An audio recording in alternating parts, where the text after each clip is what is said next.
Hi guys, कैसे हैं आप सब फ्रेंड्स। आज हम बात करेंगे किसी को अपनी याद कैसे दिलाएं, कैसे किसी को अपनी यादों में तड़पाएं, कैसे किसी को अपनी याद करने के लिए मजबूर करें। क्योंकि वैसे तो ये चीज़ इतनी ज़रूरी नहीं होती, कोई आपको याद करे या ना करे क्या फ़र्क पड़ता है। लेकिन जब आप एक रिलेशनशिप में होते हो, जब आप किसी के साथ जुड़े होते हो, तब ये चीज़ उतनी ज़्यादा ज़रूरी हो जाती है कि जैसे आप अपने पार्टनर को याद कर रहे हो, जैसे आप उसके लिए तड़पे हो, वो भी आपको याद करे, आपके लिए तड़पे। आप अपने पार्टनर के लिए वैसे ही स्पेशल हो जैसे कि वो आपके लिए है। तो ये स्पेशल जगह बनाने के लिए, उसे अपनी याद दिलाने के लिए आपको कुछ ट्रिक्स फॉलो करनी होगी, जो मैं ट्रिक्स आपको इस वीडियो में बताने वाली हूँ। तो चलिए फ्रेंड्स, बिना देर के वीडियो में आगे बढ़ते हैं। सबसे पहली चीज़, जो सबसे पहला काम आपको अब ये करना है कि अपने पार्टनर को आप स्पेस देना है। आप बहुत टाइम उसके साथ बिता चुके, आप उसके लिए जो ऑल टाइम अवेलेबल रहते हो, वो अब आपको बंद करना होगा। वो जब भी कोई प्रॉब्लम में होता है, जब भी कोई दिक्कत में होता है, आप बिना किसी देर किए हुए आप उसके सामने उसकी हेल्प के लिए चले जाते हो। उसे आपकी ज़रूरत भी नहीं होती, तब भी आप उसके पास होते हो। तो अब टाइम आ गया है कि अब आपको ये सब बंद करना होगा। अब जो ऑल टाइम आप उसके लिए अवेलेबल रहते हो, वो चीज़ आपको बंद करनी होगी। जब तक उस इंसान को आपकी ज़रूरत ना हो, जब तक उसे आपकी कमी महसूस ना हो, तब तक आप उसके लिए अवेलेबल ना हो। क्योंकि उसे जब भी वो कोई प्रॉब्लम में हो, दिक्कत में हो, तो उसे एक इमोशनल सपोर्ट की ज़रूरत पड़ी, जो आज तक आपने दिया है। आप उसे उसकी कमी महसूस होने दें। जब आप उसे उसकी कमी महसूस होगी, तभी वो आपकी वैल्यू करेगा, आपको याद करेगा। ऐसे वो इंसान आपको क्यों याद करेगा?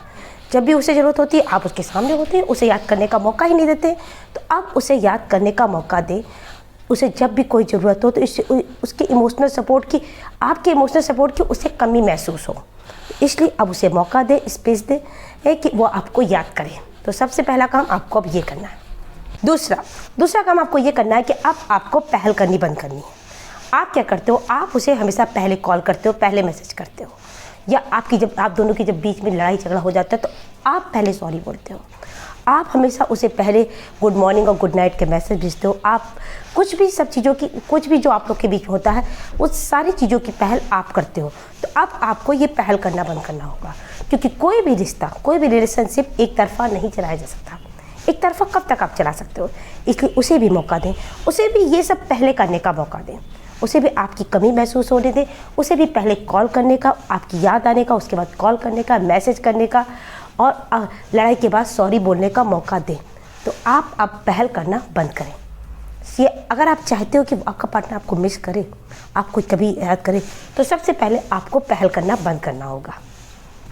तीसरा साइन, आपको अपने पार्टनर के सामने अनप्रेडिक्टेबल बनना है, अनप्रेडिक्टेबल रहना है। मतलब कि आपके अपने पार्टनर के सामने कुछ मिस्ट्री रखनी है अपने बारे में। उसे अपने बारे में सब कुछ ना बताएं।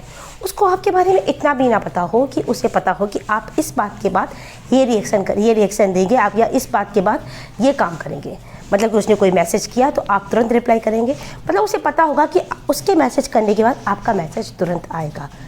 आप अपने पार्टनर को अपने बारे में इतना भी सब कुछ ना बताएं। जब वो क्योंकि उसे भी मौका दें कि वो आपको जाने समझे, और जाने समझेगा तभी तो आपके बारे में सोचेगा, आपको याद करेगा। तो आपके अपने पार्टनर के सामने प्रेडिक्टेबल नहीं रहना है, बल्कि अनप्रेडिक्टेबल रहना है, जिससे वो आपके बारे में सोचने के लिए मजबूर हो, याद करने के लिए मजबूर हो कि आप क्या हो, और इसके बाद अब क्या करोगे उसे पता नहीं होना चाहिए। वो आपके बारे में सोचे कि वो इस बात के बाद आप पता नहीं आप क्या करोगे। अगर प्रेडिक्टेबल बनते हो तो आपके बारे में क्यों सोचेगा? उसे सब आपके बारे में पता है। तो अपने पार्टनर को अपने बारे में सब कुछ ना बताएं। 4 नंबर साइन, अपने पार्टनर से कभी इस बात की शिकायत ना करें कि वो आपको टाइम नहीं दे रहा है, या आपकी ओर ध्यान नहीं दे रहा है, या वो चेंज हो गया है। इस तरह की शिकायतें अपने पार्टनर से कभी ना करें। अगर आपने उससे इस तरह की शिकायतें की, तो उसे लगेगा कि आप उसके पीछे मरे जा रहे हो, आप उसके पीछे परेशान हो। आप चाहते हो कि वो आपकी तरफ ध्यान दे, इसलिए अपने पार्टनर से इस तरह की शिकायतें ना करें। उसको ऐसा लगना चाहिए कि आपको कोई फ़र्क नहीं पड़ता कि वो आपकी तरफ ध्यान दे रहा है या नहीं, वो आपको के बारे में सोच रहा है या नहीं, आपको टाइम दे रहा है या नहीं। इस बात से आपको कोई फ़र्क नहीं पड़ता, क्योंकि जितनी ज़्यादा आप उससे इस बात को लेकर शिकायत करोगे, उतना ज़्यादा उसके दिमाग में ये बात भर जाएगी कि आप उसके मर जा रहे हो, आप उसको छोड़ के कहीं नहीं जाने वाले।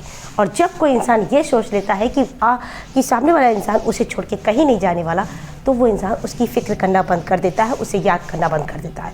तो आपको ये शिकायत करने की आदत भी बंद करनी होगी, बल्कि ये दिखाना होगा कि आपको कोई फ़र्क नहीं पड़ता कि वो आपको याद करता है या नहीं, या आपको टाइम देता है या नहीं।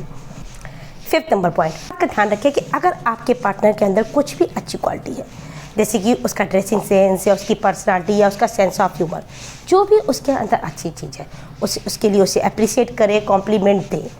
क्योंकि देखिए, जो अगर कोई इंसान सामने वाले इंसान की तारीफ़ करता है, तो जो इंसान तारीफ़ करता है वो इंसान अपने आप उस इंसान को अच्छा लगने लगता है, उसके मन में उसके लिए जगह बन जाती है।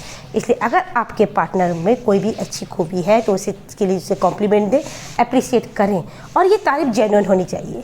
आपको इसमें कुछ भी बनावटी और दिखावा नहीं करना है, क्योंकि तारीफ़ सुनना हर एक को पसंद आता है। अगर अपने पार्टनर की आप उसकी जो भी वो आपके लिए फ़र्ज़ करता है उसकी तारीफ़ करेंगे, उसकी अच्छी चीज़ों के लिए उसे अप्रिशिएट करेंगे, तो वो इंसान खुद ब खुद आपको पसंद करने लगेगा, आप उसके दिल के करीब हो जाएंगे। इसलिए ऐसा कभी भी ना करें कि आप अपने पार्टनर के एफर्ट्स, उसकी चीज़ों को निगलेक्ट करते हैं, उन्हें इग्नोर करते हैं। इसके लिए उसकी तारीफ़ जरूर करें। 6 नंबर पॉइंट, अगर आप चाहते हैं कि आपका पार्टनर आपको याद करे, आपके याद करने के लिए आपको मजबूर हो, तो इसके लिए आपको खुद की वैल्यू और रिस्पेक्ट बढ़ानी होगी। देखिए, सबसे पहले तो आपके अपने पार्टनर को ना बोलना भी सीखना होगा। ऐसा नहीं कि उसने जो कह दिया, वो जो कह रहा है, आप उस पर हाँ ही बोलें। अगर आप उस काम को नहीं करना चाहते, आपको वो काम करना पसंद नहीं है, तो आप साफ साफ उससे ना बोलें कि आप ये नहीं करना चाहते हैं। क्योंकि आप उसको पता होना चाहिए आपका अपना हर चीज़ को लेके आपका अपना पॉइंट ऑफ व्यू है, आपकी अपनी पसंद नापसंद है। क्योंकि जो इंसान खुद की वैल्यू करता है, खुद की रिस्पेक्ट करता है, उसे सभी पसंद करते हैं, उसकी सब वैल्यू करते हैं।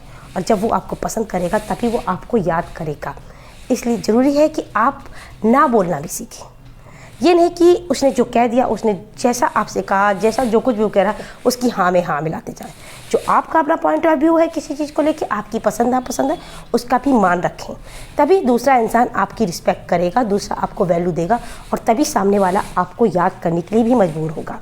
सबसे लास्ट 7 नंबर पॉइंट, आपको मेंटली और फिजिकली बहुत ज़्यादा स्ट्रॉन्ग बन के रहना होगा। आपके पार्टनर को बिल्कुल भी ऐसा नहीं लगना चाहिए कि आप उसके बगैर नहीं रह सकते, और ना ही कभी आप उससे ये बात कहें कि आप उसके बगैर रह नहीं सकते, आप उसके बगैर जी नहीं पाओगे। क्योंकि उसे ऐसा लगना नहीं चाहिए कि आप उसके ऊपर डिपेंड हो। पहली बात तो आपको किसी के ऊपर इतना भी डिपेंड नहीं होना है कि आपकी खुशी, आपका दुख या आपकी लाइफ का जो भी मोटिवेशन हो, आपका मोटिवेट करने के लिए आपको उस इंसान की ज़रूरत पड़े। आपको अपने आप को मेंटली और फिजिकली स्ट्रांग बनाना है, बल्कि आपको ये करना है कि सामने वाला इंसान आप पर डिपेंड हो, उसकी खुशी और उसका दुख या उसको मोटिवेट करने के लिए आपकी ज़रूरत पड़े। तो अगर आप अपने आप को ऐसा बनाते हो कि उसका सुख और उसका दुख आप पे डिपेंड हो जाता है, उसको मोटिवेट होने के लिए आपकी ज़रूरत पड़ती है, तो वो इंसान आपको याद करेगा। तो इसके लिए सबसे पहले आपको खुद स्ट्रांग, मेंटली और फिजिकली स्ट्रांग बनना पड़ेगा। तो फ्रेंड्स, अगर आप ये सारे ट्रिक्स फॉलो करते हैं तो आपका पार्टनर आपको याद करने के लिए मजबूर हो जाएगा और आपको 100% याद करेगा। तो अगर आपको मेरा वीडियो अच्छा लगा हो तो वीडियो को लाइक करें, चैनल को सब्सक्राइब करें। मैं इसी तरह लव एडवाइस, लव टिप्स और मोटिवेशनल वीडियो आपके लिए लाती रहूँगी। मिलते हैं अपने नेक्स्ट वीडियो में, तब तक के लिए बाय।